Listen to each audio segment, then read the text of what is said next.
We are about to experience what is perhaps the most incredible period of time in the history of space exploration. The largest and most powerful rockets ever built in human history are being constructed as we speak, in order to power humanity beyond low Earth orbit, just as the Saturn V of old once did.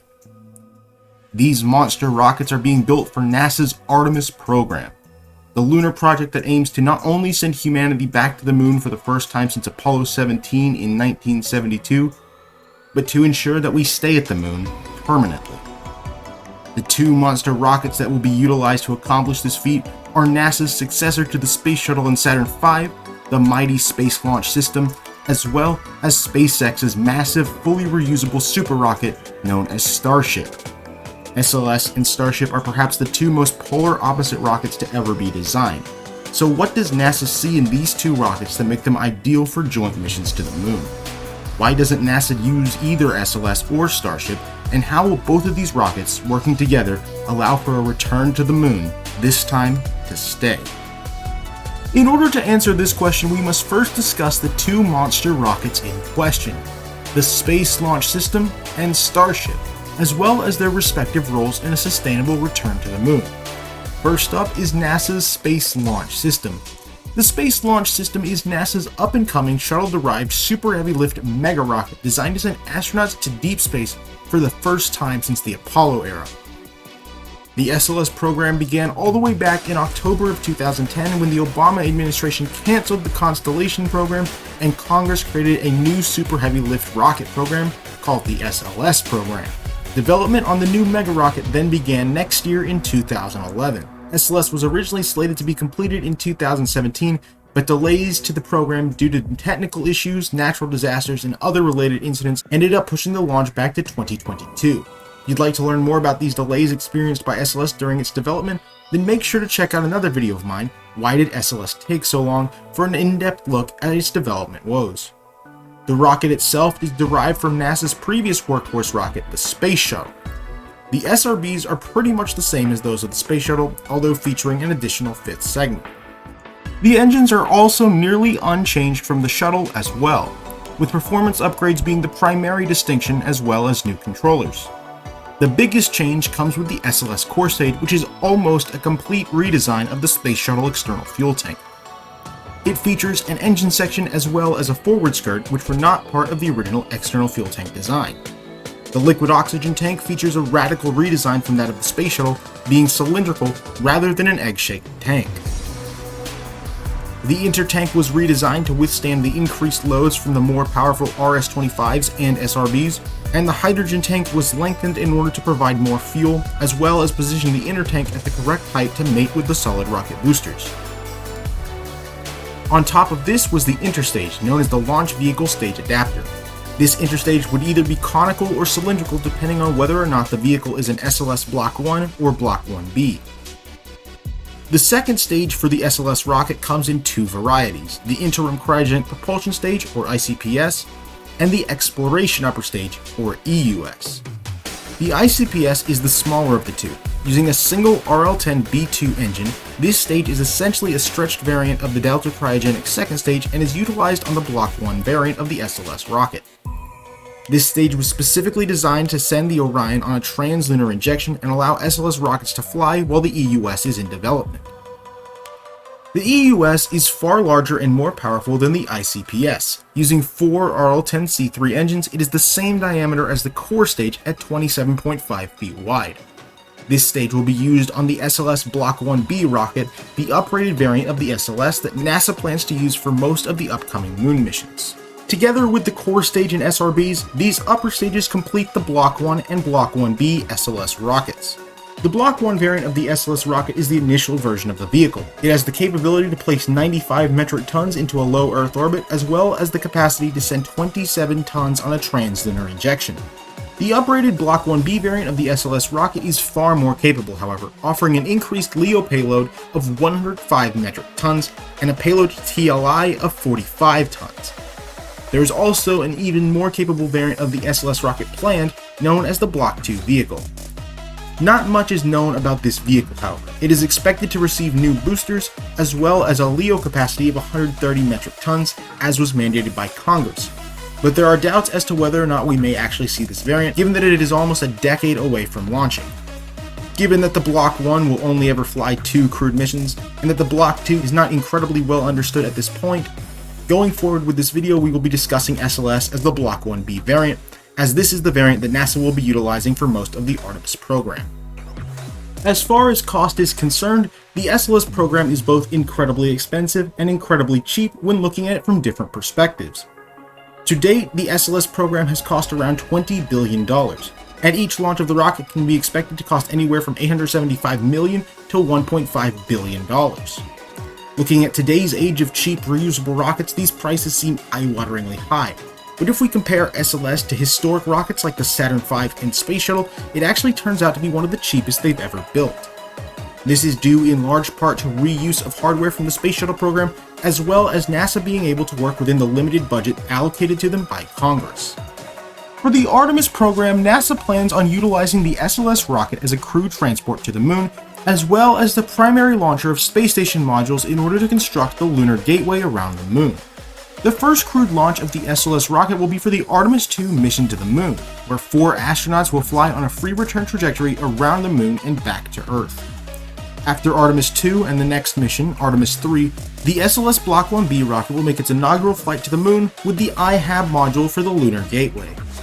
This is to be the first of many gateway missions that the SLS will be utilized for. With SLS out of the way, we can now discuss SpaceX's super rocket, the fully and rapidly reusable Starship. Starship is SpaceX's up-and-coming super heavy lift fully reusable rocket designed to bring the cost of access to space down by millions of dollars and someday enable humanity to reach the surface of the red planet itself. The Starship program can trace its roots all the way back to the early 2010s when SpaceX founder and CEO Elon Musk talked about a ship called the Mars Colonial Transporter. However, it wasn't until 2016 at the International Astronautical Congress that Elon Musk revealed detailed plans about such a fully reusable rocket designed to take humans to Mars. This was the Interplanetary Transport System, or ITS. The ITS was to be a massive 400-foot tall 2-stage rocket powered by a brand new engine known as Raptor. The first stage of this vehicle was going to be nearly 40 feet wide and utilize up to 42 of these Raptor engines. The second stage would also use 9 of these Raptor engines, 3 of which would be optimized for usage at sea level, whereas the other 6 would be optimized for the vacuum of space. This vehicle would then launch to space, where it would await refueling flights of tanker variants of the vehicle to fully fuel the second stage for a trans-Mars injection. This was the original design of the vehicle, but it did not stay like this. As the years went on, SpaceX optimized the design of the vehicle and many changes were made. The Starship vehicle follows the same basic principles as the ITS rocket. A 2-stage fully reusable rocket that launches to orbit, where it is then refueled for a mission to deep space, but with a lot of changes to the overall design. This new design would be called Starship. The original ITS design utilized carbon fiber tanks. This was then later switched out for stainless steel. This design also shrank and grew multiple times during its development, and it wasn't until very recently that the design was ironed out. This new Starship is 30 feet in diameter and 394 feet tall, similar in size to the original ITS design all the way back in 2016, albeit 10 feet thinner in diameter. The first stage of the Starship launch system is known as Super Heavy. Super Heavy is a massive 30-foot wide, 226.4 tall rocket stage designed to push the Starship's second stage along its flight trajectory before shutting down and returning to the launch site. The first flight version of this stage to have been produced, known as Booster 4 or simply B4, will host a cluster of 28 Raptor engines. These 28 engines, when fired, will produce nearly 11.8 million pounds of thrust, making Super Heavy the most powerful rocket ever constructed, beating out the Soviet-era N-1 rocket's previous record of 10.2 million pounds of thrust. Future variants of the Super Heavy booster will increase the number of engines from 28 to 33. These engines will also feature major upgrades that will allow them to produce 510,000 pounds of thrust each, for a total of 17.8 million pounds of thrust at liftoff. The second stage of the Starship launch vehicle is simply known as Starship. Starship features the same 30-foot diameter as the Super Heavy first stage, but is substantially shorter at 164 feet tall. The Starship's second stage will not function like a regular stage on a normal rocket, but rather as its own self-contained spaceship. To achieve this, a nose cone will be attached directly to the second stage. This nose cone will be the same shape for all variants of the vehicle. However, for some variants, inside the nose cone will be crew habitation quarters, while others may feature fuel tanks for refueling missions or payload bays for commercial payload flights. Attached to the entire windward side of the vehicle will be a series of thermal protection tiles designed to protect the vehicle from the heat of re-entry. The second stage also features aerodynamic flaps, 2 forward flaps on the nose cone section of the vehicle and 2 aft flaps on the tank portion of the vehicle. These flaps serve to keep the Starship oriented belly first while entering the atmosphere. This allows the thermal tiles to absorb the incredible heat of re-entry and allow the vehicle to not burn up. The flaps also steer the vehicle through atmospheric re-entry and landing, and are crucial for the final flip maneuver that changes the ship's orientation from horizontal to vertical in order to retropropulsively land. The ship portion of the vehicle will also utilize the same Raptor engines as Super Heavy first stage does, albeit not nearly as many, with 3 sea-level Raptor engines and an additional 3 Raptors optimized for the vacuum of space. Starship will almost certainly receive upgrades in the future. In fact, Elon Musk has already discussed extending the tanks of the second stage in order to accommodate the addition of 3 more vacuum Raptor engines. As such, as far as specific specs for the vehicle are concerned, this video may become outdated shortly after it releases. As far as cost is concerned for Starship, it's complicated. Due to the nature of this rocket being fully and rapidly reusable, we can safely say that this will be one of the cheapest rockets on a per launch basis ever made. Exactly how cheap is subject to debate, however. According to Elon Musk, Starship launch costs could turn out to be lower than $8 million per launch, cheaper than their original Falcon 1 rocket. This is due to the fact that, in theory, if the only thing that needs to be replaced after each flight is the fuel used to launch the vehicle, then you only ever have to pay for the fuel itself, since you can reuse the same rocket for each launch. A more conservative number of around $20 million per launch has also been suggested. While this number is a lot more than the $8 million that Elon has suggested, it is a price that would allow SpaceX to make a healthy profit at the start of the program, while the rest of the commercial space industry catches up to the capability of Starship. The official cost of a Starship launch is $8 million. As such, this is the number we will use going forward, although it is important to note that this number is subject to change and may indeed change in the future.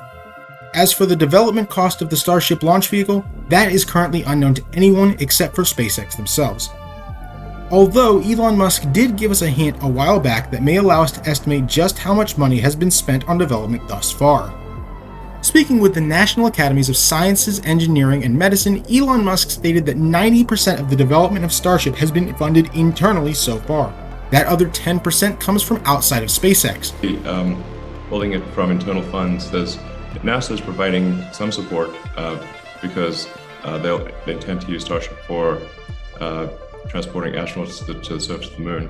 But this has really been an internally funded effort, probably at least 90% internally funded thus far. And so far, the biggest influx of cash to the Starship program externally has been $2.8 billion of funding from NASA. More on this in a moment. If $2.8 billion is approximately 10% of the total funding of Starship, then a reasonable estimate of the total development cost of the vehicle can be assumed to be around $28 billion. Not too much more than the $20 billion NASA has spent on SLS, and far less than the $60 billion that was spent on the Saturn V. As with most numbers tossed around for the Starship program, this number too is at best an educated guess, as nobody besides SpaceX truly knows how much money is spent and where it is being spent. What we do know is what that $2.8 billion NASA gave to SpaceX is being spent on. This $2.8 billion is being spent on the development of a lunar-optimized version of the Starship second stage. This new lunar Starship is to function as the human landing system for NASA's Artemis program. Unlike the regular variant of Starship that SpaceX plans on utilizing for commercial applications, this lunar Starship will be used exclusively by NASA.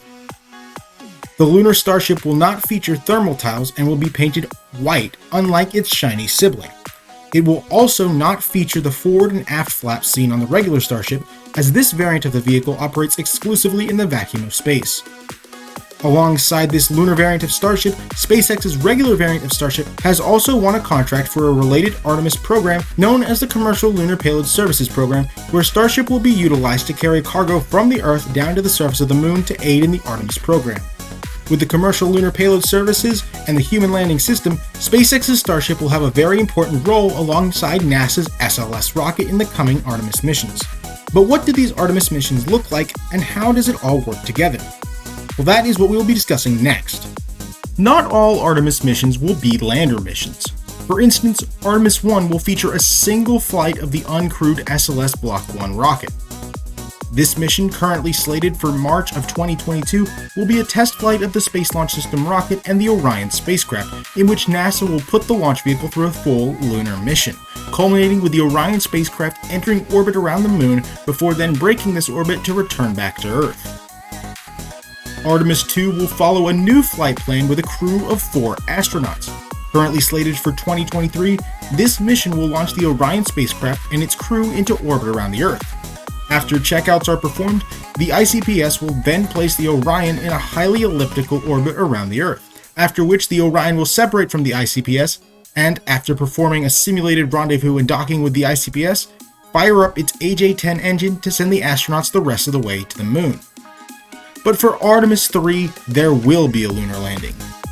According to documents released by the Government Accountability Office, or GAO, a lunar landing would require a sequence of 17 launches to perform successfully. However, it is also important to note that in response to this, Elon Musk stated that this number might not be necessary at all, and that for NASA's purposes, only 4 refueling flights would be necessary, bringing the total number of launches down to 7. The first to launch would be an orbital depot variant of SpaceX's Starship vehicle. After this is placed into orbit, a sequence of 14, or simply 4 depending on whose estimates you go with, tanker launches would be launched to this orbiting depot in order to fully fuel the entire vehicle for operation. After these launches, a final launch of Starship would be undertaken, that of the HLS Lunar Starship. Upon reaching orbit, the Lunar Starship would then make its way toward the orbiting depot in order to dock and fully fuel its tanks. Once the Lunar Starship is then fully fueled in low Earth orbit, it will fire its engines and perform a translunar injection. Once the Lunar Starship is then fully fueled in low Earth orbit, it will fire its engines and perform a translunar injection and then make its way to the Moon, where the vehicle would then enter into orbit around the Moon and wait for astronauts to arrive in Orion. This is where the 17th and final launch comes in, that of the Space Launch System and its crew of 4 astronauts. The SLS flight for Artemis 3 would follow a similar flight plan to that of Artemis 1, although Orion may be placed on a different trajectory following the TLI burn depending on the mission plan. The Orion would then make its way to the Lunar Starship already stationed in orbit around the Moon, where the 2 would then dock. After this, 2 of the astronauts on board Orion would then enter the Lunar Starship and take the vehicle down to the surface of the Moon.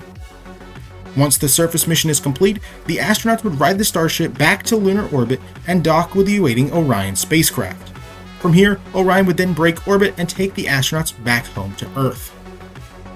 While this mission architecture may seem incredibly complex and high risk, it actually turns out to not be too complicated at all. If we break the mission down, it is essentially laid out in 3 phases. Phase 1 is fully fueling an orbital depot. This can take as long as needed, and in theory only needs 1 booster, 1 tanker, and 1 depot. The booster and the tanker can be reused as many times as is needed to fuel up the depot. And if there happens to be a rapid unscheduled disassembly during one of the launches, SpaceX will almost certainly have another booster or tanker lined up to go. And once placed in orbit, it is possible that the depot can simply remain in space to be used for multiple missions, bringing the number of launches down yet again. After Phase 1 is complete, a lunar landing mission can be planned, since Phase 2 is just a single launch of the HLS lander, and Phase 3 is a single launch of the Space Launch System rocket, both of which can be coordinated to launch at nearly the same time. But what if we could get rid of just one more launch, and make everything just a little bit simpler? Since Starship will already be carrying living quarters for astronauts, why not then simply launch astronauts on Starship? Get rid of SLS entirely and save a whole lot of money in the process. Well, while this does seem like an enticing idea, as with most things in rocketry, it is not nearly that simple, and getting rid of SLS might just be one of the worst ideas in the long, sad history of bad ideas. First, we need to understand why we would want to get rid of SLS in the first place. This is fairly obvious. The main criticism of SLS is its cost. At $1.5 billion per launch in some cases, an SLS launch is astronomically high. And that doesn't include the Orion spacecraft, which is also nearly as expensive. So it seems obvious that getting rid of SLS has two major benefits: saving NASA billions of dollars and reducing the missing complexity by reducing the amount of launches. But looks aren't always as they seem. For SLS, there are two primary reasons why getting rid of NASA's Big Orange rocket would not only be a bad idea, but cripple the Artemis program overall. To start off with, we have the technical aspect.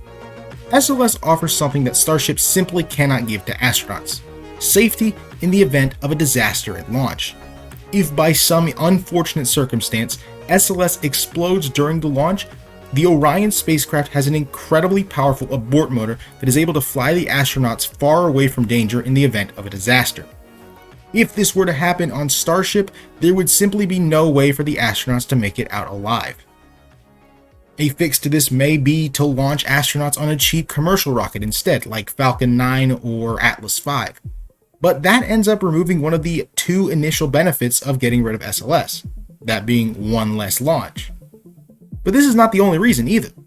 If a Starship is on its way to lunar orbit and something goes badly wrong on the ship, there is no way to get the crew back to Earth safely.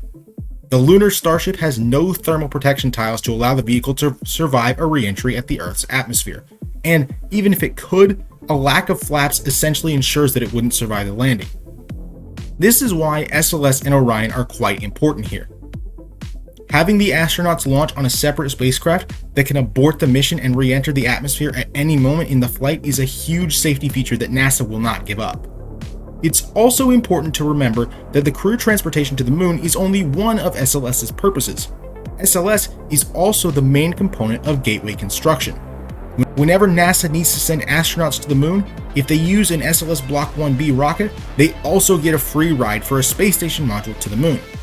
If astronauts launch on a lunar Starship, there isn't anywhere for such a module to be placed, meaning you have to launch the crew and the modules separately. But aside from these technical reasons, there's also the political aspect of SLS. As has been stated many times before, SLS is not a commercial rocket, but rather a government-run rocket, meaning it plays by a whole different set of rules from Starship. There's a reason why many call SLS the Senate launch system. That's because SLS is fundamentally tied to Congress and what Congress wants. Congress is very particular about what programs receive funding and which ones do not. Individual congressmen will often only vote for programs that directly impact their states in a positive way. SLS has suppliers and contractors in all 50 states, which is why it has received and continues to receive so much funding from Congress. The Artemis program as a whole is directly born out of SLS in a sense, since the Artemis program is defined by SLS launches. If SLS were to get cancelled, NASA would not simply resort to using Starship, but rather the entire Artemis program as well as all the funding that came with it would evaporate instantly. This is because without SLS, only congressmen from Texas and California would realistically vote to fund the program, since SpaceX is headed in California and Starbase is stationed in Texas. It would be next to impossible to find any funding from any other congressman, given that the Artemis program without SLS gives zero benefits to any other states at all. One might think that canceling SLS would relieve a great financial strain from NASA's shoulders, but in reality, SLS is the financial backbone that is currently holding the entire Artemis program together on its own. While it may seem like SLS and Starship are fundamentally different, their combined efforts are what will return us to the moon. For the first time in its history, the United States of America is going to have two super heavy lift mega rockets operational at the exact same time. One of which is an incredibly cheap and versatile, rapidly reusable rocket, and the other has the backing of the entire United States political machine supporting it. Together, these two rockets present an unprecedented capability, a merger of the best parts of the past and the future of space exploration, all coming together to ensure that we return to the moon, not simply to plant flags or leave footprints, but to stay and explore the Earth's nearest neighbor in preparation for a trip to another world. This is not about either SLS or Starship. This is about SLS and Starship and the incredible journey humanity is about to be taken on thanks to both of them working together. Thank you guys so much for watching my video. This was the longest video I've ever made, beating out my constellation video by a large amount. And if this uploads when I think it will, that means that I did all of this in just a few days, which is pretty exhausting. But anyways, if you did like the video, make sure to click the like button and subscribe to the channel. If you'd like to see more videos from me when they release, make sure to click the notification bell to be notified of future videos. That's all for today, and I'll see you guys in the next video.